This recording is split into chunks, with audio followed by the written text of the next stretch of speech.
Taon-taong isinulat ng Europa ang pinakakumpletong crypto rulebook sa mundo. Isang linggo pa lang itong ipinatutupad, gusto na itong baguhin ng mga regulator.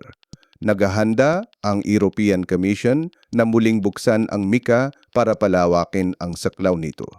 Target ang MGA dayuhang kripto na kumpanya sa labas ng European Union na gustong maabot ang MGA Europeo. Sa kasalukuyan, mas nire-regulate ng MiCA ang MGA kumpanya sa loob ng bloke na may butas para sa dayuhang stablecoin. Isasara ng rebisyon ng butas na iyon sa pamamagitan ng parehong patakaran. Para sa batas na dapat magbigay ng katiyakan, ang bilis na ito ay nakalilito sa mga kumpanyang bagong nag-ayos. Anumang pagbabago ay dapat pa ring dumaan sa buong proseso ng batas sa Europa. Mag-subscribe na